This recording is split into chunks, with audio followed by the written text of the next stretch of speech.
Hello and welcome to Cartoonist Kayfabe. My name is Jim Rugg. I'm Ed Piscor. Going to look at a collection of Robert Crumb covers today.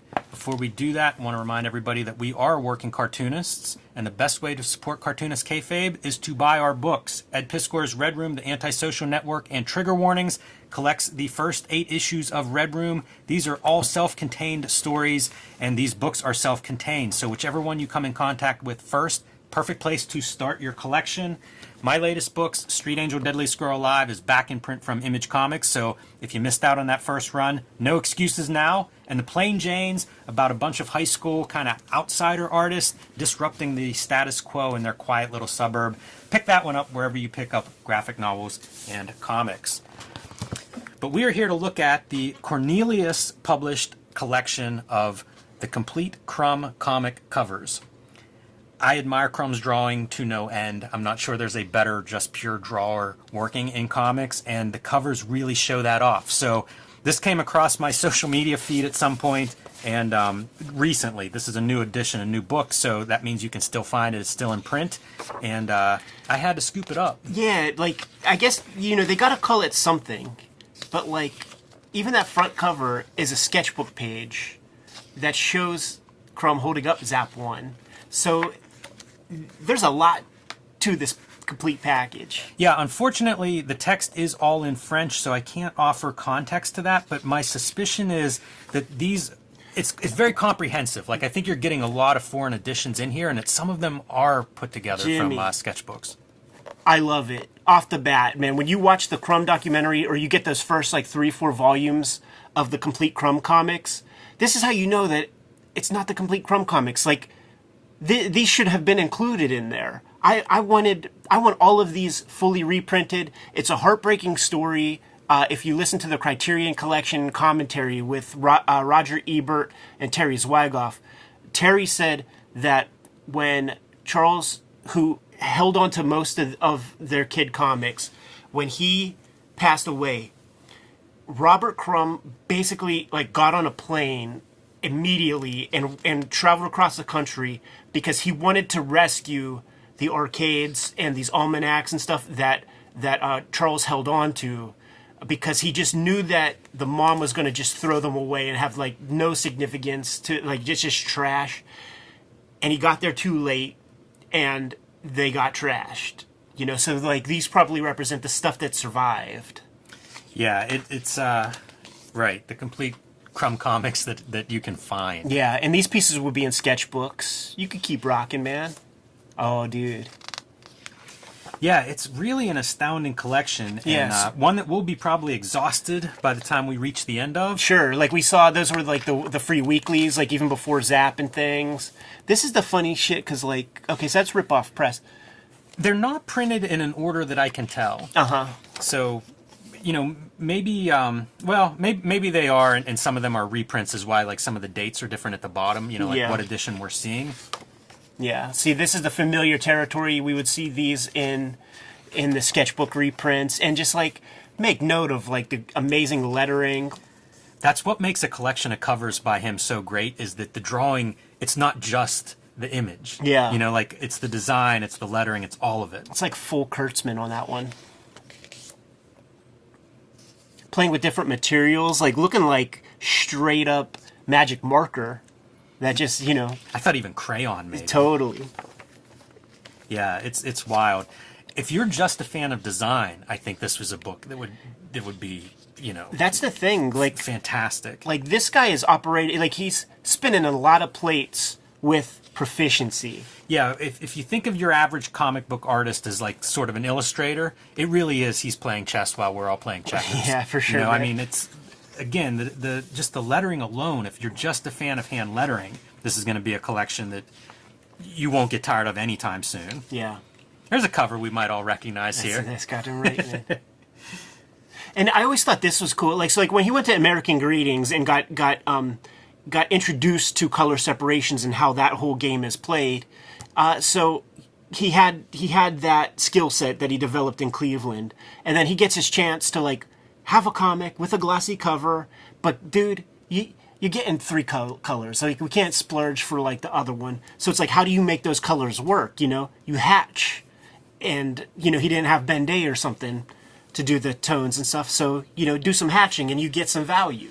It's so funny because that yellow, especially, it looks like like a 50% yellow or something. Screens that we're used to, but it's horizontal lines that he's drawing as opposed to the dots. Yeah. And you know what? I am watching these dates, and I do think they are arranged chronologically. I think that first one was a reprint issue, is why the date threw me off. Yeah.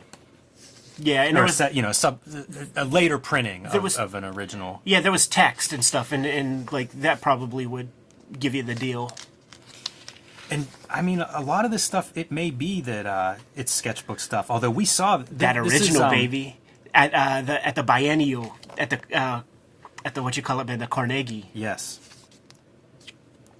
And I think we have the printed version comes through on a Warren episode. I think. Yeah, maybe. Yeah, it's so hard to keep straight some of the stuff that we found. How about this is like, see, this is where I think this is a French edition, but is this one of his sketchbooks where they're reproducing the cover, right? Of one of those editions? It's also funny to see like what stuff I have, like which of these books do I have on my shelf? Look at this for, again, pure drawing, just line drawing, like clear line drawing. And I think some of that stuff again is the foreign editions. Mm-hmm.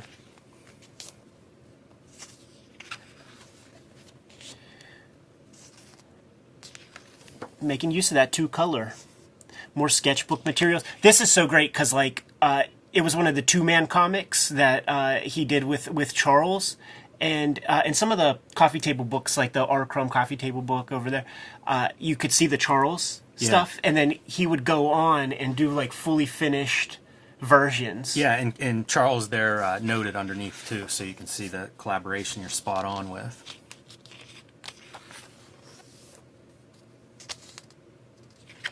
Fun that they do, even if these are, I don't know if they actually are editions or not, but it's cool to see like the sketchbook stuff next to the very polished pieces. Yeah, I mean, that's just sketchbook. But like, dude, it's the Cooper font.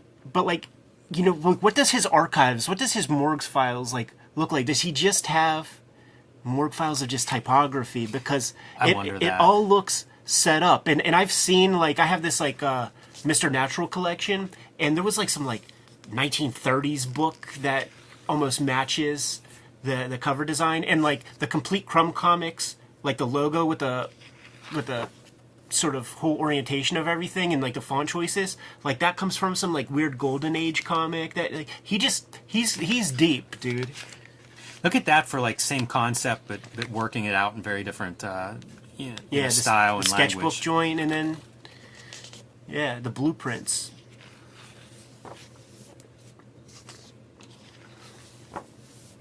Iconic stuff. Cool to see like a one color, but it's not black and white. Yeah. Probably just black ink on the color paper. Yeah, I'm with you on the lettering and what he's drawing from. Yeah. Because there would be collections of lettering, especially back in the day. Like if you're a designer, it's not like you're running through the list on, InDesign or something. Like you needed a sample. Yeah, and you learn tricks, like so he knows like cut like a 10% like that, and it'll create some depth. I have a giant letter, I think it's a letterpress book, and it's all like the fonts that were available at that time. And that's, I mean, it's just, lettering. One of my first design jobs, it was a guy who transitioned to digital. It would have been like a 90s kind of job. And he had printouts of all the fonts in a binder, like he was making his own reference that you could look at.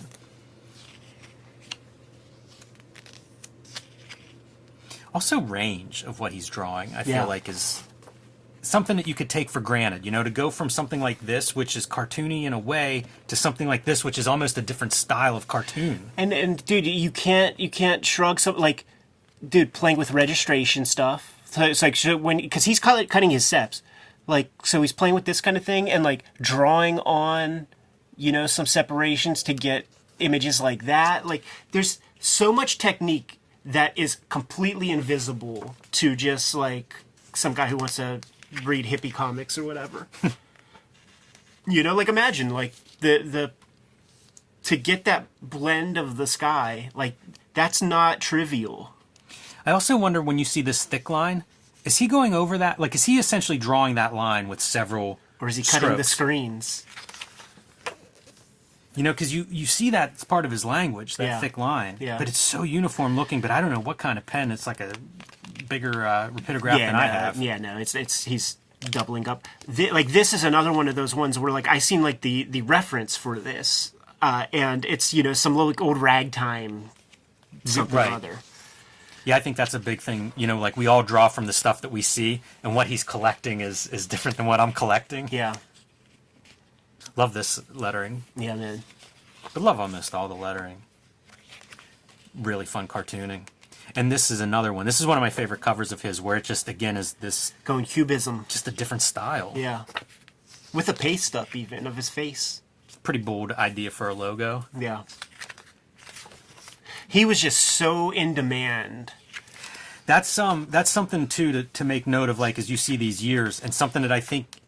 Again, I don't hear people talk about as much, but like any of these alternative newspapers, I feel like got a cover by him. Yeah. You know, it was almost like spreading this style like Johnny Appleseed planting cherry trees or something. When I was in Japan, I saw a Japanese R. Crumb wannabe, dude. Yum Yum book. Yeah, dude. In the sketchbook. Like, that's the one that Dana gets to have. Arcade, the Spiegelman. And Bill Griffith. I remember buying this one as a kid. I don't have that one. This is a great one. This has the best Crumb story ever, man. The one called That's Life, where it follows that blues musician from like the Delta, makes a record, like steps out on his wife, goes through all the stuff that the blues guys go through, and then the end of it is like some old crusty white dudes like going to like black neighborhoods, knocking on doors, like, do you have records for sale? Buys a record, and then it's just like a room full of their homies, like putting on the record, and just like listening to it, just enjoying it. Right. This looks like it might be shot from originals. Yeah. Because that looks like an uneven, whatever he Absolutely. colored that R. Crumb with. Absolutely. Very, very spotty. I always remember wasn't Rob Liefeld, or Jim Valentino told a story of Rob Liefeld reading that comic in his studio and like throwing it across the room. Dude, airbrush. That's the only way you get that. Aileen, rest in peace. Yeah. This is pretty far out. You know, if you only showed me a snippet of that, it's almost Ditko's late era where he's doing like the crazy wordplay as part of the packages graphics and stuff. Painting. And the guy can paint, you know? Pretty iconic.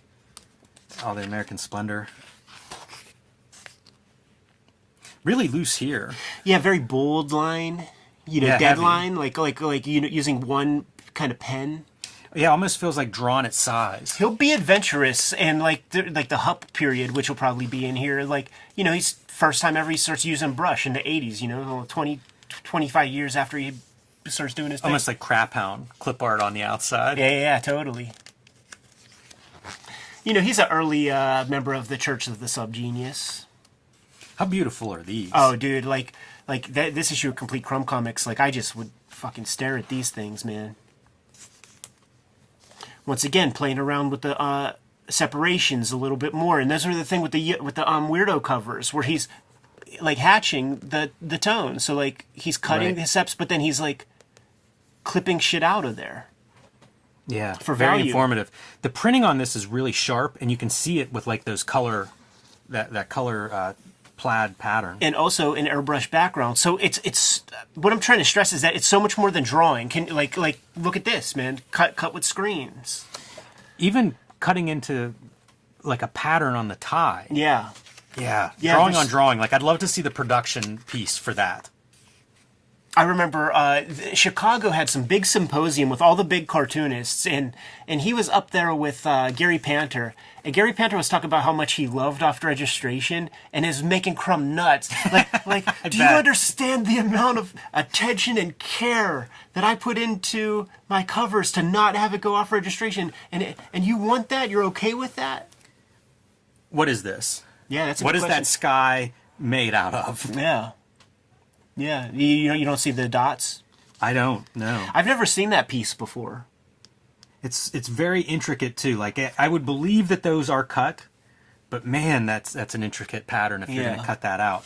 I love the logo on there too. I've never seen either of these pieces. The other thing that I note going through this, and I've purposely not gone through this too much before doing totally. it here, but it's almost like it reminds me of we looked at doujinshi turtles, and it was like, look at all the styles. You sort of have this here, You know, like there's a template where it's like, oh, I see some Chris Ware there, I see some Charles Burns there. It feels like he's explored so much in terms of drawing, especially in black and white and in logo design, that you see it everywhere.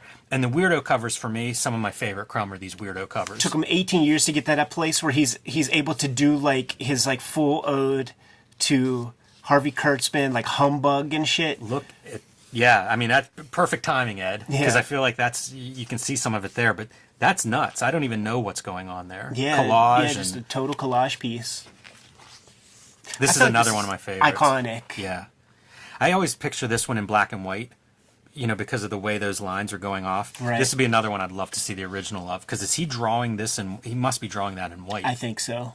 I don't know how else you could do it. And go full cubists with the border there, because that's the thing. These borders are all different. Unbelievable. So he's the drawing amount of them- drawing in these borders. Yeah, just a compulsive graphomaniac. Little nod to EC Comics here, talking about doing, you know, different styles. A little bit of him pulling from somewhere else. Like he's got the big thighs, and like look at the little tension of the skin coming through the holes. Like I remember staring at that so much, man, because like that's something that Jaime will do when like Hopi and Maggie are wearing like leggings or whatever, and just seeing that it's Very like well squishy observed. skin. You just don't get that in superhero comics. It's so strange. There's so many layers to his drawings too. Go back one real quick, man, because this is that part where he's talking about his morgue files and showing it off on the Crumb documentary, and he's like, yeah, you see this photo? That's this right here, and it's not like this is not from one photo. It's like he's got this gang of photos, and he's like looking at stuff and like, okay, I'll draw this here and I'll draw that there to compose one big image. This is another one I'd be curious. Like, is this a separate piece that's That's a just good put on question. there to photograph, or is that actually on the original art? Good question. It's just such bold design. Probably doesn't get credit as a designer that he should. No, but like every cartoonist does. This you is know, another like- one of my favorites. Yeah. That's to me, that's such a striking drawing. This might be the one that has the Philip K. Dick joint. Yeah, it could be. But the fine line, like the hatching that he's doing around that weirdo logo, man.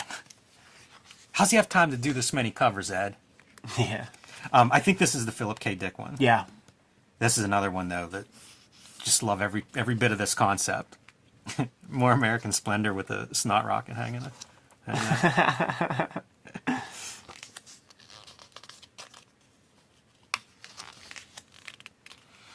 Incredible. Starting to use brush. Yeah. Yeah, getting into the Hup era. Pretty interesting, the idea that he's going to start experimenting with brush. You know, this is the 80s, like he's, you know, decades in. Totally. And it's not a very Still long pushing. period. Yeah, it's not a very long period. I think he's always had like a push-pull with hatching and trying to find better ways. Like, look at the drapery, dude. It all fucking works. There's a logic to it all. The lighting is always accurate. And again, doing stuff, striped shirt on Crumb, plaid skirt, that's done in the color. Yeah. Really like those buildings and logo. This to me feels like a Clausian kind of treatment. Sure. Yeah. And then this to me, a lot of rule breaking. You got half your page is just your title lettering and this little tiny image, but boy, that's a good looking cover. Can't complain about the end result. Like that face too. Yeah, that's an unused cover. Oh, really? Yeah, this is the... Ah, interesting. I don't think I've ever seen that weirdo cover. Yeah.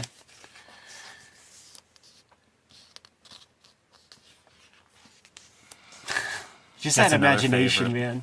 Like he's Disturbing. he's a funny guy. You know how like when we interviewed Klaus and Klaus said that Crumb told him like, you know, get into botany or something for a year so that you don't get burnt out, blah blah blah. and Klaus is just like, dude, he's trying to throw me off the scent. Crumb also says like, you know, that he regrets taking like that pharmaceutical grade acid and all that kind of shit. But like, you can't argue with the imagery that comes out that kind of thing. So like, is he trying to throw people off the scent, or is he trying to be, like a, cautious old dude giving you the scoop? When he talks about like the acid from like the guys in the dark suit, Yeah. acid that he was like in a trip for a long time after, is that in the documentary? No. It's in a. Is it in a comic? He does talk about having a weird stuff where he's like, it just had this other effect. I don't think it was acid. It made my brain all fuzzy. Like, he says that. Because I was looking at Midnight Climax, the CIA's dousing people. Yeah. And the time overlaps. You know, like it's in the 60s in San Francisco whenever they're doing that. And you go down that rabbit hole and it's like pretty indiscreet the way they're putting acid out into civilians. Right. And it always makes me wonder if like they cross paths there. This is a cool one, man, because not only do you have Aileen's contribution, but Sophie has the chops now. And she's popping into the game. You know, it's a shame they don't credit them down here. Like some of those others, you know, we saw Charles credited on that one cover. Yeah. Be good to have that in there. I look forward to doing this issue with you, dude. The self-loathing comics. Mm-hmm. These are special comics. That's an amazing cover too. Were you buying those like in real time, like when they're being published? Brand new, man. Yeah, that's exciting. See, this is the one that like there is a reference. Like this is in reference to something. And when you see the original cover, it's really cool seeing them side by side. Because, like, you see, like, it's all the same title treatments and the serifs are in the right spots. Like, that's what you do. Like, he's not an educated dude. He didn't go to art school. So, like, you don't know the rules of, like, serif, sans serif when you're, like, using different fonts together and shit like that. So, like, just steal it. Right. Just take it from the people who went to school and figured all that crap out. This is always a great one, dude, because he's a famous like conspiracy theorist guy and like Illuminati, aliens, all that shit are real. So it's just like all that stuff is in here, man. Like little fucking aliens and you know, third eye imagery. You might see. I can't see the compass anywhere, but it's probably there. That's funny. You know, I look at this and I think like the 60s poster lettering. This is a logo from like a Jay Disbrow comic that's just called Mystic or so, or maybe it is called Mystic Funnies. Perfect. That's what I'm saying. This dude, like, he's not playing. Like, he really was a part of fandom. He might be the guy who called him the good duck artist. It does make me think though, like you have stuff that you reference, like maybe old albums. Yeah. But then you also have the stuff you're living with and seeing. Mm-hmm. You know, like it becomes very hard to reverse. Another of the late Eileen Kaminsky on cover there. Yeah. Yeah, That's a pretty iconic image to me. The Snoid from Sheboygan. Yeah, they ended up doing so much like jam comics at the end. You know, like almost any comic that you would get with Crumb would be a jam with Aileen. And now we're entering like 2002. Pretty short run there for like, you know, this is 2000. So 98 to 2000 got no 99 covers listed in here. Yeah, and I feel like that even came out when we were kicking it.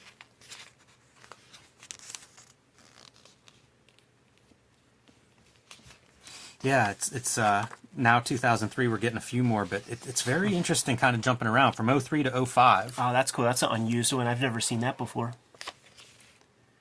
This is like the last one. It came out like when I was after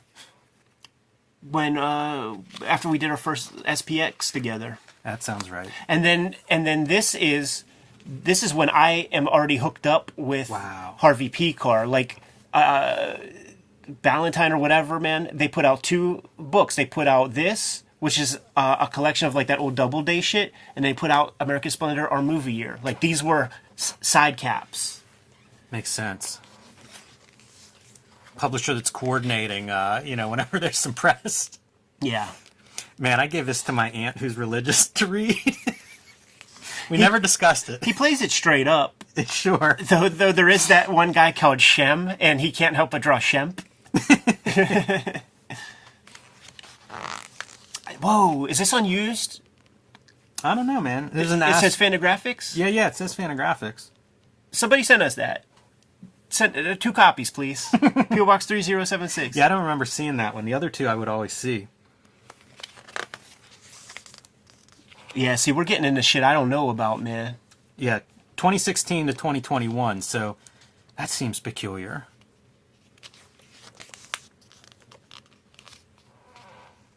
Yeah, I never seen this piece. Looks like it might be Sophia's hand there, too. Yeah. Looks like a different hand. And then, of course, the...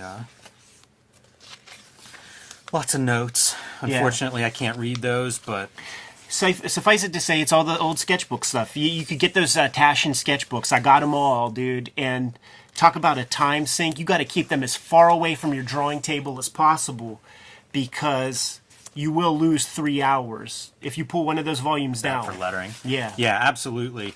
But just a great resource. You know, like I would kind of put these in the same camp as that. If you're looking for inspiration or want to break all your pencils, you know, you spend a little bit of time going through here and you'll learn some stuff. How about that? Your drawing will improve. That's the thing. Like when he does this lettering, you get the sense that he's just doing it all in not something like this. This is more finished, but those sketchbook pages are just sketchbook like it's rapidograph drawings, and somehow he has that secondhand. Yeah, little dude. Dell reference there. Because like on their little kid comic, they put that Dell on there because just mimicking their whole shit. But like all the orientation and the spacing is always right, and I don't think he's penciling that shit, man. Yeah, that's what's mind-blowing, because also you know how prolific he is, so it's not like he's pulling out references for any of this stuff. Right, Like this is stuff that's floating around in his head, like ready to go. Shit.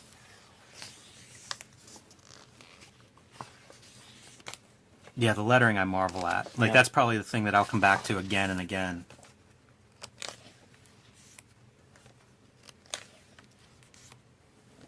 Here's your foreign editions and stuff. These are kind of neat. You get to see a little bit of, like, they're shooting from the art where you get to see some of the crop marks and That's stuff. the thing. I used to wonder about him because, like, before I really knew too much, and I was like, is he just a maniac and like doesn't know about crop marks? And because, like, you know, he's not using rulers for his panel borders and all that stuff. It's a pencil piece. Yeah, it's cool. Don't get to see too much of that. No. So a heck of a book. Oh, amazing. Really cool. And this is, you know, we're living in the Matrix, so enjoy it. You know, that stuff like this exists. Yeah. Yeah, it's the exact incredible kind of thing that you know we all wanted. Man, good to go, Jimmy. I am. Kayfabers, like, follow, subscribe to the YouTube channel, hit the bell. We'll notify you when new vids are available. Tell the people what's out there, man. Plain Janes and Street Angel Deadliest Girl Alive are both available in print right now. Hulk Grand Design Monster Madness. These comic books are available in your local comic shop. The collection will be coming soon, early in 2023. A big, oversized, beautiful, fluorescent green edition. So pick that one up, pre-order it if you haven't already. And join me on patreon.com/JimRugg, where you can see a lot more of my process, behind-the-scenes stuff, scans of original art, and that sort of thing. You can also download a bunch of out-of-print zines and mini comics there. Red Room trigger warnings. Red Room, the antisocial network. Murder on the dark web for fun and profit is the name of the game in the Red Room universe. Each of these trade paperbacks contains 4 complete stories plus about 70 pages of additional material. I'm working on the next round of Red Room comics, and I'm serializing them before they hit paper on my Patreon, patreon.com/edpiscor. I have a link tree in the description below this video where you can get to all of these destinations and support the books that we make, because the books that we make help make the channel happen. Jimmy, what else do we have out there, man? Subscribe to the Cartoonist Kayfabe newsletter at the links below this video. You can also find Cartoonist Kayfabe t-shirts, merchandise, mugs, fanny packs, and more at our spread shop. That link is also below this video. It's another great way to support the Cartoonist Kayfabe channel. Given those marching orders, we'll be on our way. Make more comics.